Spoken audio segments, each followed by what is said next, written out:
We shall start our discussion today on this course on thermal engineering, and the topic that we shall discuss today is the combined first and second laws applied to processes.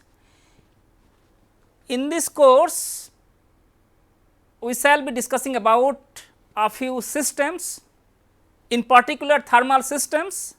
We shall discuss that to complete the cycle, whether it is a thermodynamic cycle or mechanical cycle, essentially in that particular system there will be a few processes.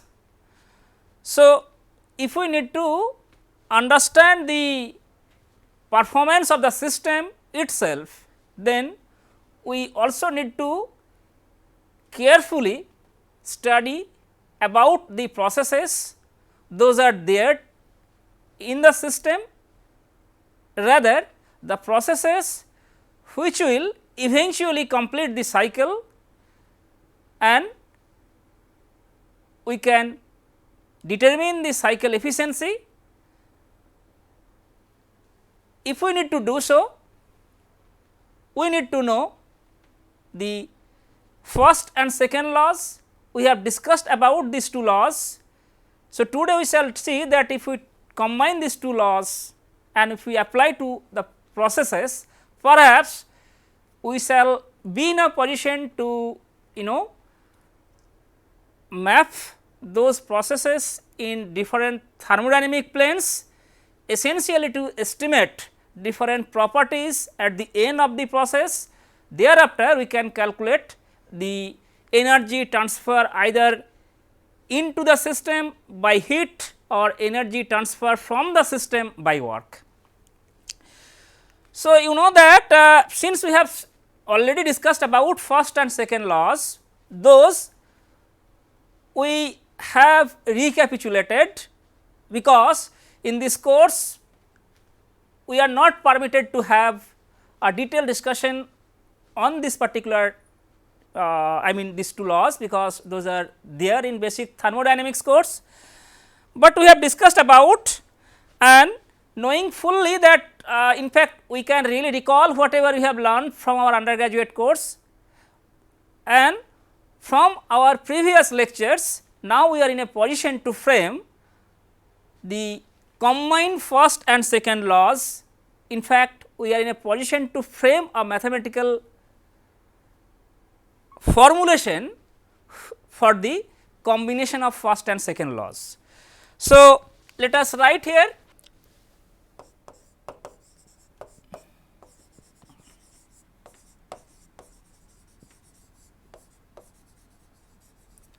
if we try to combine these two laws, then we that first should know whether we are going to combine these two laws for a closed system, or if we are going to combine these two laws for the open system. Okay. I will discuss today that as I was talking about, if we are interested in the performance of the system, be it a mechanical system or whether it is a thermal system, first we need to know the processes which will eventually constitute the cycle, and by knowing the processes, their character, whether the process is a reversible process or it is an irreversible process, whether the process is a constant volume process or it is a constant pressure process. So, by knowing all these things, we can map those processes in different thermodynamic planes, and then we can calculate the properties, unknown properties, and eventually we can calculate the energy. Essentially, that if we are in a process in quantifying the efficiency, so at the cost of the input energy, what is the output energy. So, that is whether it is in we are looking at the work transfer by the system at the cost of the input energy, or at the cost of the work input to the system, what is the net energy that we are getting. So, first and second laws we have seen. You also have discussed about the most classical inequality that is deployed in thermodynamics, that is the classical inequality. So, from the classical from the Clausius inequality, the most important classical inequalities, one of the most important classical inequalities to be precise, deployed in thermodynamics, that is the Clausius inequality. So, we can write it that ds is greater equal to del cube by T, right. So, this is we have studied the equality sign is valid for the reversible process, whereas this inequality sign is applicable for the processes which are irreversible in nature.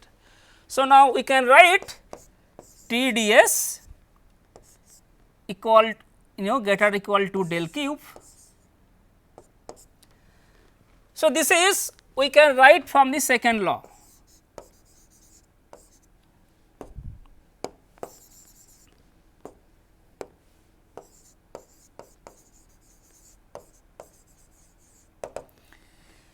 If we now use first law, then we can write for a closed system. So, we are writing now for a closed system.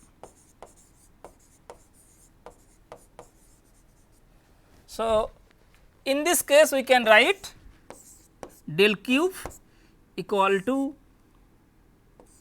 del u plus delta w. We have ignored the changes in kinetic and potential energy if we consider this equation is the first law of thermodynamics for the closed system. Okay.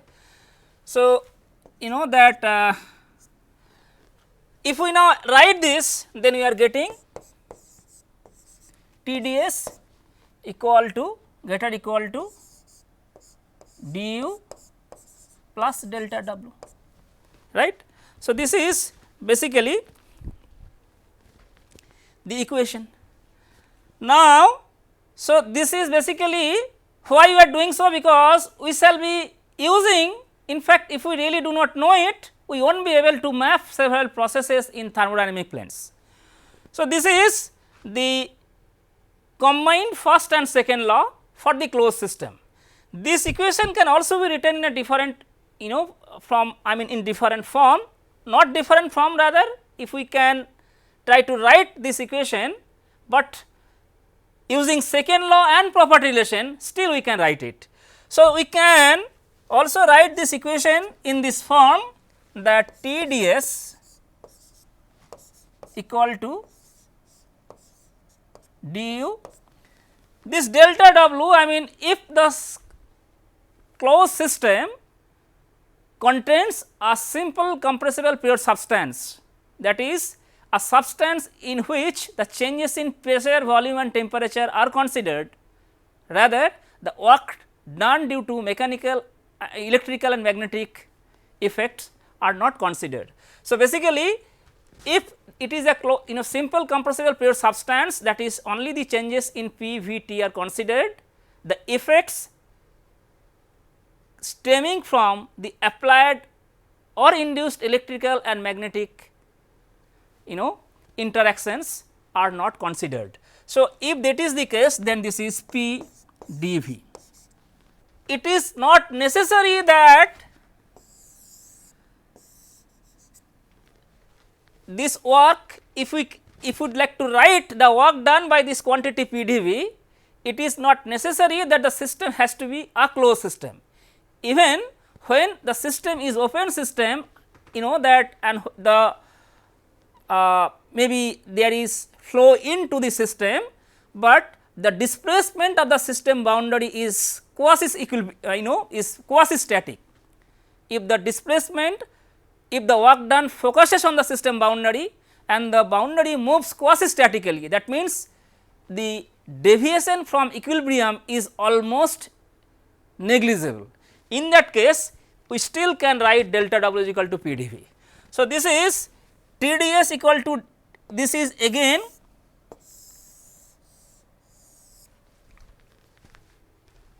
the first, the combined first and second law, but written in different form. See, you know that as I was talking about, we can write this equation by simply using second law and the property relation. By how? You know that we can write that del cube is less than equal to TdS, right. This is second law, and from the property relation we can write TdS is equal to du plus P dV. So, this is less than equal to du plus P dV. So, this is what we are getting from the second law and property relation, and this is what we got, you know, that from the second law and property relation. So, you know that del cube, that this is TdS is greater or equal to du plus P dV, and here del cube is less than equal to TdS equal to du plus P dV. So, I can write it, erase it, I can write this is equal. So, this is du plus P dV. So, this is basically, you know that TdS equal to du plus P dV if we use only the equality sign. We also can get it from this, that TdS is equal to du plus P dV, that is the property relation. So, this is what we are getting from the combined first and second law, and this is what we are getting by using second law and property relation. What I told you in the last class, that you know that this TdS equal to du plus P dV, this equation is valid for any processes, but we should be careful in applying this equation for any processes. Why? If you would like to apply this equation for any processes, then the equation has to be integrated over reversible path, and the results of integration can be applied to any processes. So, that is very important, you know, point we should remember. So, this equation is valid for any general processes, but if we try to apply this equation for any general processes, you know that if it is reversible process, this is fine, right. So, but if you would like to apply it even for the reversible process that we have discussed in the last class.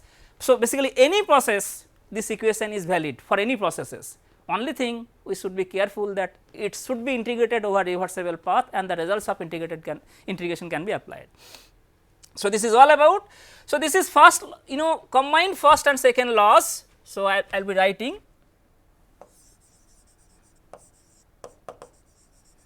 combined first and second law for the closed system. Okay. So, this is for the closed system. If we go to the next slide, if we write combined first and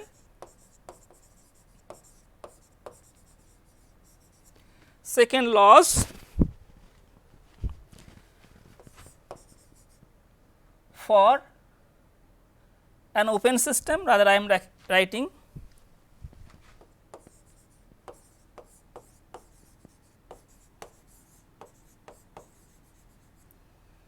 okay.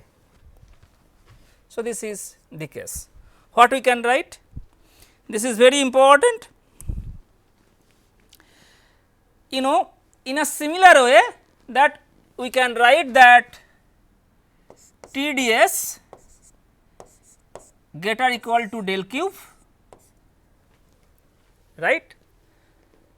Only thing, so this is the combined first and second law.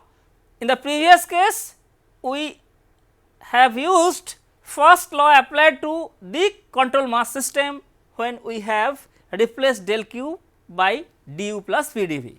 So, the first law, this particular expression del q will come from first law. If we try to write this del cube, for the for the open system, you have seen that that I also have discussed about this particular aspect, that this U is the thermal energy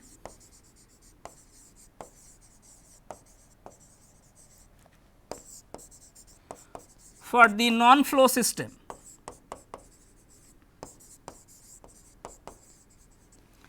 That is the internal energy, not specific. This capital H is the thermal energy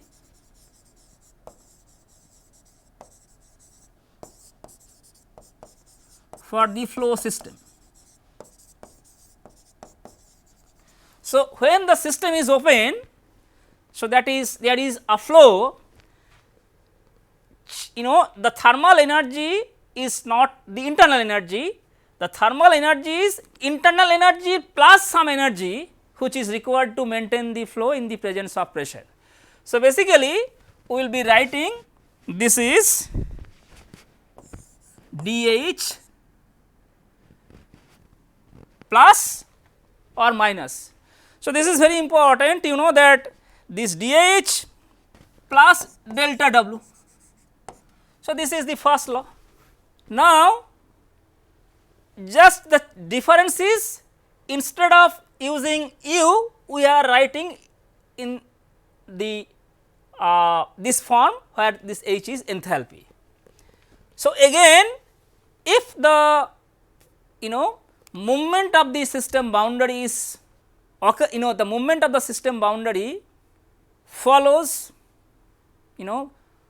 quasi statically or quasi in a quasi equilibrium process, the system boundary movement takes place, then still we can write this expression delta cube equal to dH plus PdV, right. So, that what we can write, that this is TdS dH plus what, this is PdV. So, dH plus delta W. So, this is dH plus delta W. So, this is the combined first and second law applied to the process executed by an open system. Similarly, again I can write this del cube is less than equal to TdS, and if we try to write the property relation that we know, that is dH minus VdP, right. So, this is what we know from the property relation. So, this is again the form of, so this is second law and the property relations.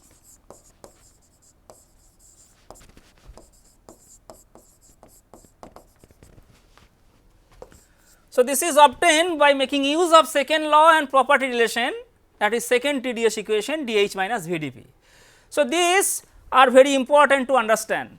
Now, if you look at carefully whether the combined first and second law, it is for the open system or closed system, that we are essentially obtaining some kind of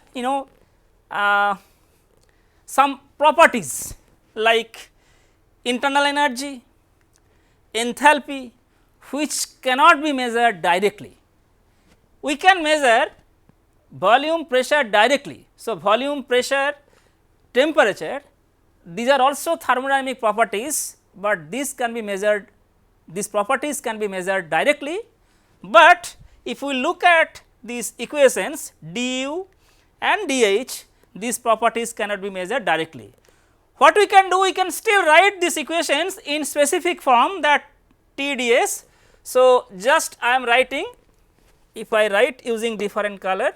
So, we can write this is T ds greater equal to dH plus delta W. So, this is similar del cube T d s equal to d h minus V d p. Okay. If we go to the previous slide, still we can write this is T d s greater equal to d u plus P d V. Okay. And this delta cube less than equal to T d s equal to d u plus P d V. So, these are written in the specific forms. So, nothing special. Okay.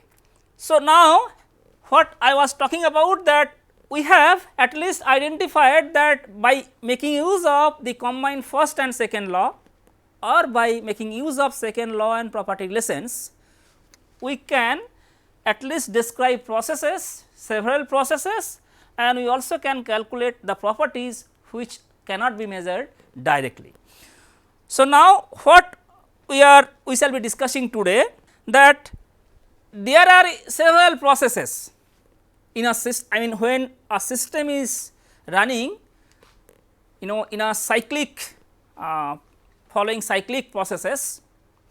So, if we try to as I was talking about, if we try to measure the performance efficiency of the system, at least we need to identify several processes, those constitute together to form a cyclic process. So, you know that before I go to discuss about a few specific cases, so the combined first and second law, we could frame some mathematical formulation by making use of the combined first and second laws, also by making use of second law and the property relations. We shall be using these mathematical formulations essentially to calculate the properties at the end of several processes. Knowing these properties, numerical value of these properties, we shall be able to calculate the total energy, whether it is added to the system by heat or it is coming out from the system by work. And of course, if we can do so, we can easily calculate the efficiency. But I would like to discuss a few important issues. So, you know that slowly we are moving towards the different systems that those are there in this course content. First of all, we shall start our discussion with power cycle. So, now whether it is a power cycle or any other cycles, maybe the cycle is a thermodynamic cycle, or if the cycle is not a thermodynamic cycle, but it is still a mechanical cycle. So, what we need to do? So, basically before going to apply the combined first and second law, the most important points someone should remember is to identify the processes.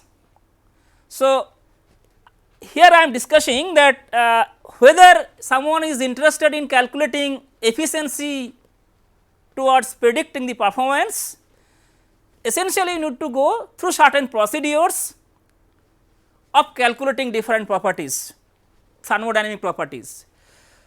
So, I would like to discuss a few important points. Those points should help us to proceed systematically essentially to perform those processes. But the bottom line is we need to apply combined first and second law. Before applying this combined this the first and second laws, we should know this. So, first point is number 1. First is, if we know the system.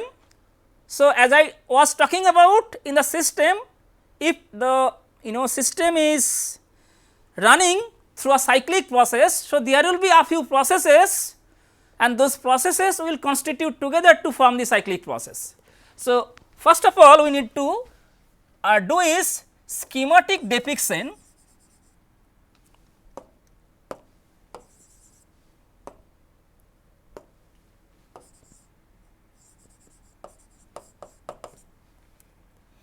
Schematic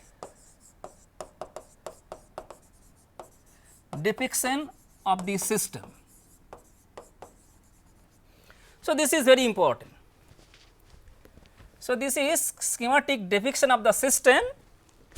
So, if we can schematically identify the system, perhaps it will help us to identify several processes.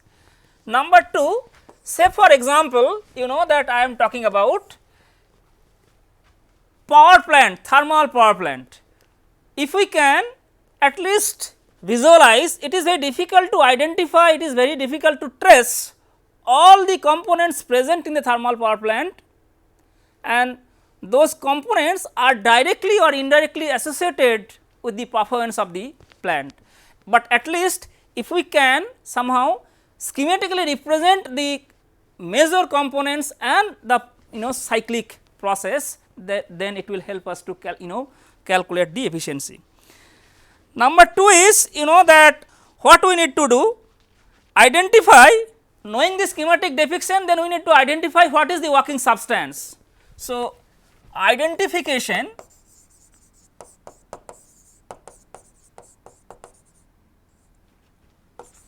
of the working substance.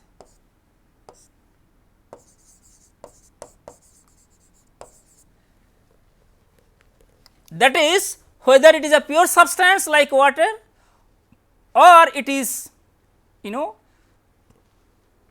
a gas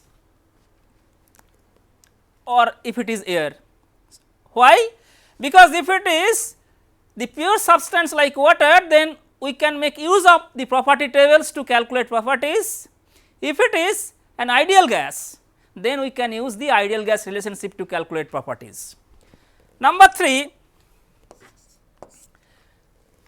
we need to next know, we have identified, rather we have schematically depicted the system, we have identified the working substance, then we need to know whether the system is an open system or the closed system. So, to identify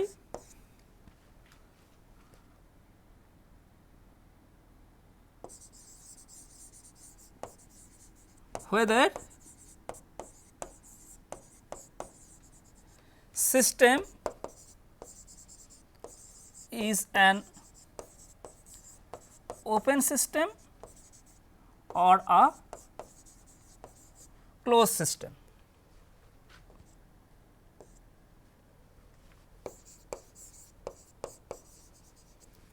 Right. So, these are the things.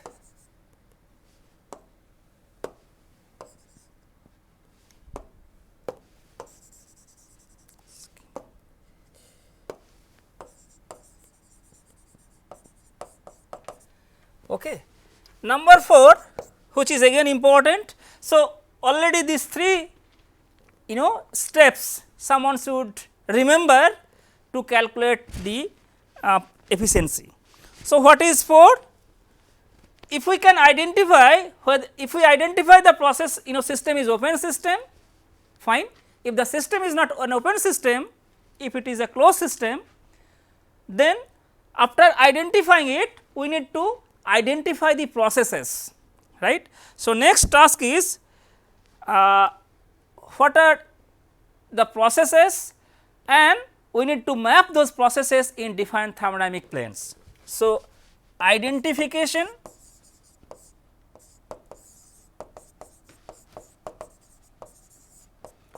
of processes and mapping them in different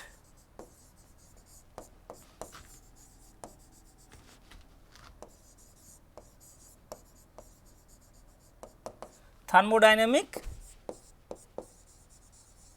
planes. So, this is number 4. Number 5, what is next? So, we should identify the processes and then we said we shall immediately map those processes in different thermodynamic planes. What are the different thermodynamic planes? it may be PV, it may be TS, it may be HS, it may be TV. So, depending on the system we can rather we have to map those processes in different thermodynamic planes. Next is we have to identify if any property is remaining constant or not. You know that I am underlining one important line over here, identification of processes. This particular task needs to know whether any particular property is remaining constant throughout the process or it is 0. So, this is very important. So, in a way identification of processes demands to know whether any particular property is remaining constant throughout the process or not. So, I am not writing that particular aspect. Next, what you need to do, if we could identify the processes and if we have mapped those processes in different thermodynamic planes, then what are the properties are known for the initial and final state. So, basically this is identification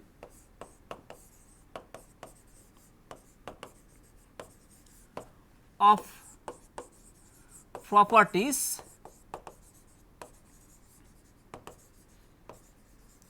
which are known at the initial and final states. So, this is so basically you know that we have identified if any particular property is remaining constant. Say for example, if its temperature remaining constant, then this is an isothermal process. If the volume is remaining constant, this is a constant volume process. So, this is very important, that is why I have underlined this particular line, that identification of processes. So, basically to get it, at least someone should know any particular property or properties, I mean that will depend based on the system. So, basically to know whether any particular property is remaining constant throughout the process. If we know it, we can identify the process and then we can map the process in PV plane. Next task is identification of properties which are known at the initial and final state. See, you know that say I can give you an example, if it is a pumping process.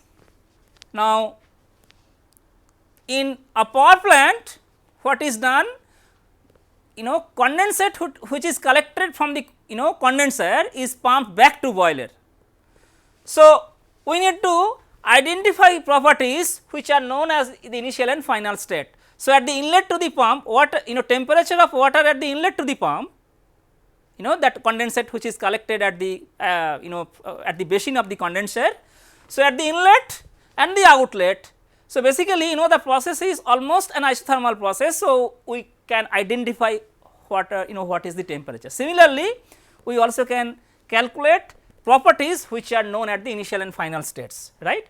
So, we know that when water is pumped from the condenser pressure to the boiler pressure, then temperature is remaining almost constant. So, we know that in a pumping process the temperature is remaining constant. So, basically this is the property temperature which is remaining constant at the initial and final states.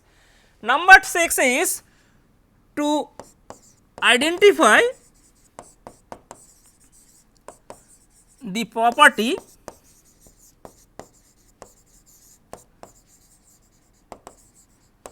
which is to be calculated, right, which is to be calculated.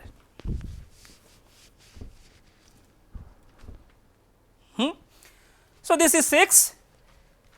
Number 7 is write down first and second laws for that particular process. So, as I talking about pumping process, we need to know what is the property we have to calculate, because we have to calculate the pressure at the outlet of the pump, knowing fully that the temperature is not going to be changed during the course of pumping process. And then we need to write down the first and second laws, combine first and second laws. So, 7 is first law and second law, 8 is write down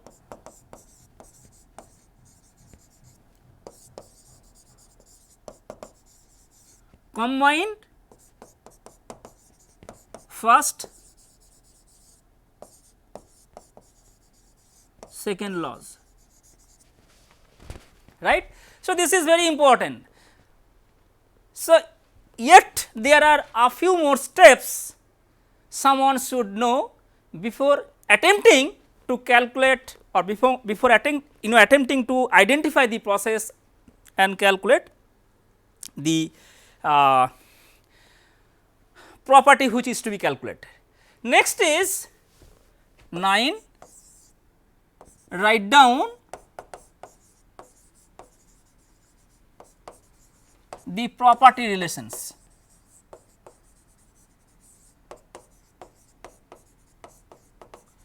As I told you, the property relations are useful to calculate properties which are not directly measurable, right. So, accounting for that particular aspect, we could, we can write this particular step 9. Number 10, what is number 10? That is the last point. Last point is, it's very important point. Last point is very much connected to the point which we have mentioned here, that is identification of the working substance. See, we can even write first law, second law, we have identified the property which is to be calculated. We are writing the combined first and second law. We are also writing the property relation. Why we are doing so? We are doing so to calculate the property which is not directly measurable or calculated. Now, we need to consult with property table or not. So, basically the last point is connected to point 2, because if this is the working substance is the pure substance like water, we can directly use the property tables to calculate other properties. If it is an ideal gas, then we have to use the ideal gas relationship to calculate the properties. So, basically I am writing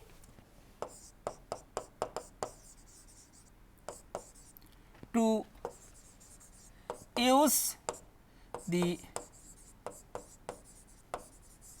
property table or to use the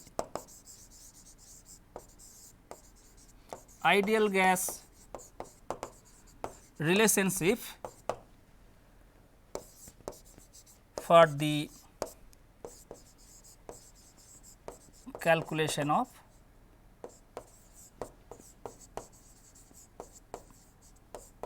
property. So, this is very important. So, this we can identify from this particular point that whether the working substance is a pure substance or it is an ideal gas. Okay. So, this is that why I have written so, because I could have directly started my discussion from the identification of several processes, but I have discussed this particular topic or particular aspect only to make you understand that we can use property table or we can use ideal gas equations to calculate properties, but it should not be random. So, we need to proceed systematically by knowing the steps rather intermediate steps correctly. So, basically I mean these points which I have listed down over here will help you to proceed systematically in the right direction, knowing the intermediate steps correctly. Okay. So, now let us first discuss about one particular process. I will be discussing several processes. So, let us first discuss about one important process. So, that is the reversible constant volume process.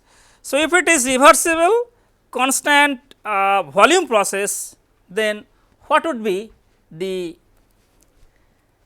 equations that we will be applying, and for then of course, if you would like to map the particular process in thermodynamic planes, then how can we do it. So, if we write first process number 1, that is reversible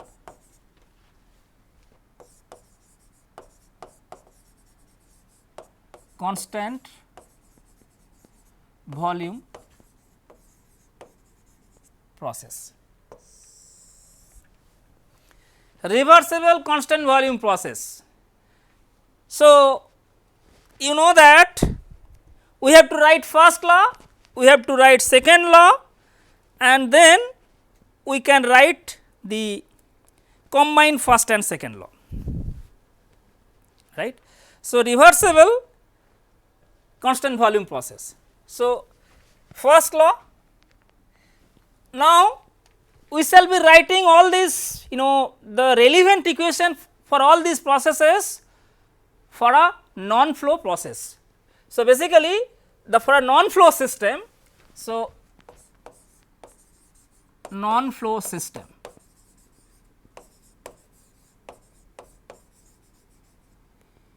if we consider the system to be a non-flow system, and if we are applying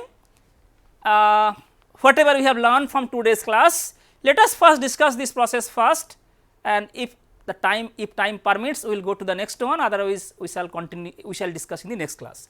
So, the reversible constant volume process, you know that the first law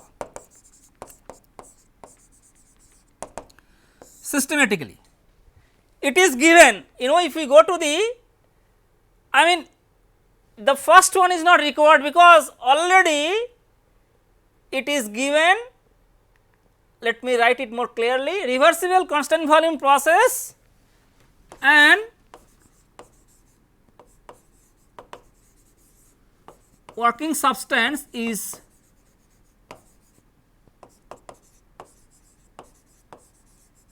water. So, you know that if we now go to these steps which we have written few minutes back, first one is not required, second one is also not required, third one is also not required, because it is given a non-flow system. Fourth one is also not also required. So, fourth one is also not required, because identification of processes is not required, because it is given reversible constant volume process, non-flow system, working substance is given. So, now we can make use directly to the first law, write down first and second law, because we really do not, nothing is said about that okay, it is given or which property is to be calculated. So, it is a generic discussion we are discussing. So, from point 1 to point 6 it is not required. So, straight away we can go to point 7, that is first law. If we write first law for the non-flow system and the working substance is water, so this is del cube equal to del W plus delta W. So, this is the process. See, now question is non-flow process, this delta W can be written PdV. So, this is equal to 0. Okay. So, for non-flow process, non-flow system and constant volume process. non-flow system. So, if we consider the process is a quasi equilibrium process and the volume is constant, that is given. So, PdV delta W is equal to PdV and that is equal to 0. So, the change in volume is not there. So, this is equal to 0. So, we can write this delta cube in specific form, that is du. So, this is first law, right. So, you can understand the change in internal energy within the system is nothing but the amount of heat which is being added to the system. If heat is added to the system and the volume of the substance, the change in volume of the substance is 0, then the change in internal energy of the substance is nothing but the amount of heat which is being added to the system. Second law,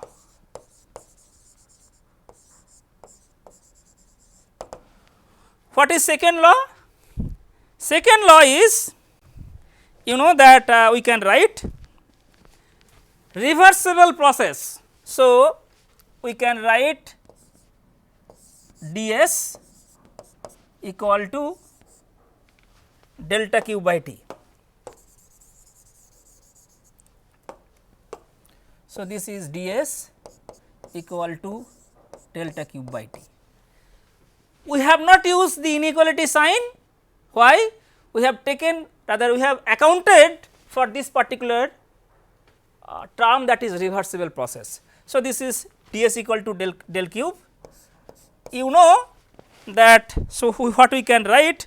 We can write in the specific form delta q equal to T ds, right. So, that we can write. So, what is q to S2 minus S1. So, basically if we integrate it, we can write ds equal to delta q by T. Therefore, we can write S2 minus S1 equal to integral 1 to 2 del q by T. This is exact differential, this is point function. So, we can write the change in entropy between the initial and final states is nothing but equal to the amount of heat is transferred to the system through that particular system boundary, where the T is the temperature of the system boundary.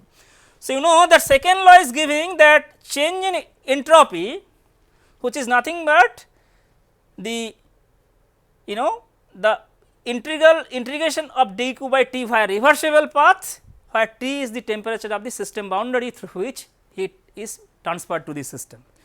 Okay. So, now this is second law, and if we go to the 7, we have written combine first and second law. See, now for the reversible process, you know that combined first and second law does not give you any special equation. So, basically the next equation that I will be writing, that is the property relation, it is not an additional equation for the reversible processes. It may be an extra additional equation for the irreversible processes that we will discuss in the next class. So, basically if we write the property relation. So, property relation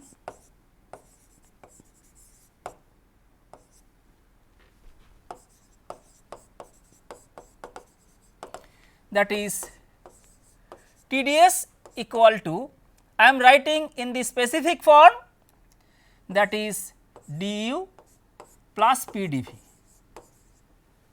right. So, you know that this quantity equal to 0. So, basically TdS equal to du. So, this is the property relation, right.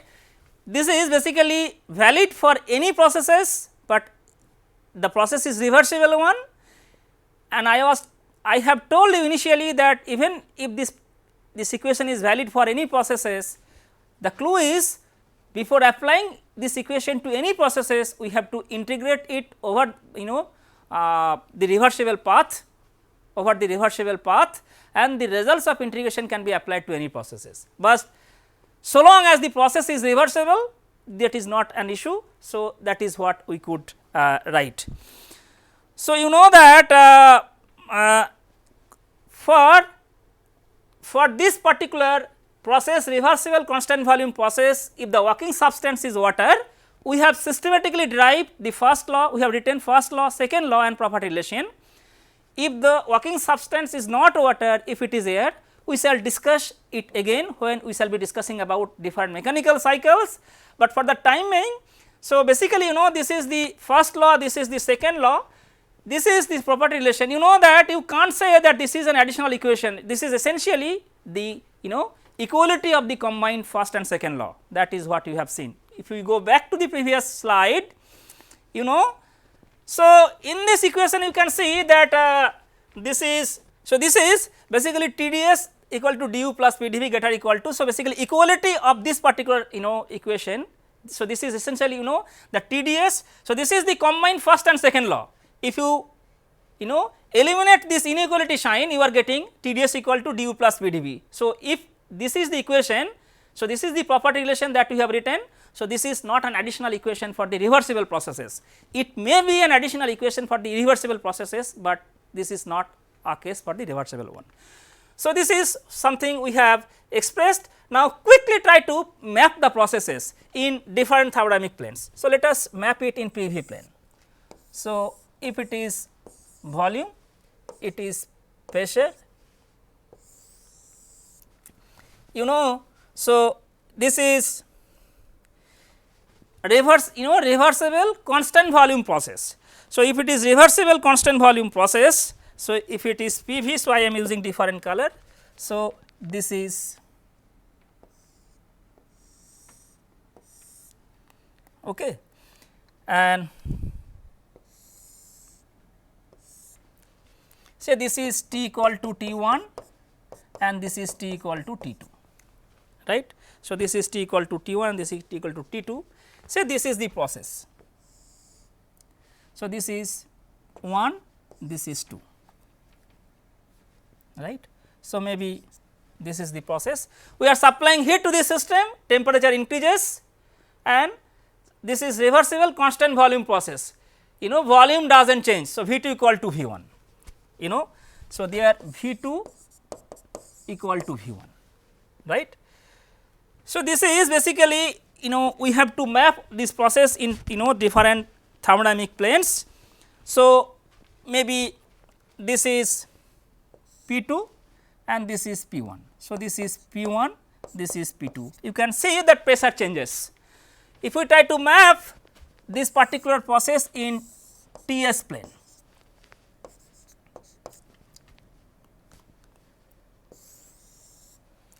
right. So, if it is TS plane, then what would be the process of constant volume? You know that this is TS plane. So, say this is temperature T1 and this is temperature T2. So, this is T1 and T2. You can understand that T1 is greater than T2 from this particular expression, and say this is P equal to P1, this is P equal to P2. I am assuming that you already have learned this PT, TV, PV diagrams from your basic thermodynamics course. So, that now the constant volume process, reversible constant volume process, that the process will be like this. So, this is 2 and this is 1, right. So, this is the reversible constant volume process, and for this particular process V2 equal to V1. Reversible constant volume process, volume is remaining constant. Upon receiving heat, thermodynamic state is getting changed from 2 to from 1. So, pressure increases P2 to P1. So, here P1 is greater than P2, temperature T1 is greater than T2. This is quite normal that upon receiving heat, the state point is changing from state 2 to state 1, temperature increases, pressure also increases, but volume is remaining constant. So, this is all about the mapping a reversible constant volume process in these two thermodynamic planes. Now, if you would like to summarize today's lecture, we have discussed about the necessity of framing the mathematical formulation of the combined first and second laws, which will be applied to any processes. Having a little bit of discussion on this particular topic, we have moved to figure out a few points which will help us to calculate the performance or overall performance of the system, and we have listed down all these all these points, and these points are very much necessary before applying the combined first and second law to any particular process. And then we have taken one particular example, that if the process is a reversible constant volume process of a substance, the substance is water, and the process is occurring in a system which is a non-flow system, and then we could write the first law, second law, also the property relation. In fact, we also have discussed that the property relation for this particular category is not an additional equation, rather it is the equality of the combined first and second law. Then we have tried to map the processes, that particular process in PV and TV planes. With this, I would like to stop here today, and in the next class we shall continue our discussion on this particular topic, and again what we will be doing, we shall be identifying a few more processes for both flow and non-flow and flow, and then we shall try to map those processes in different thermodynamic planes. Thank you very much.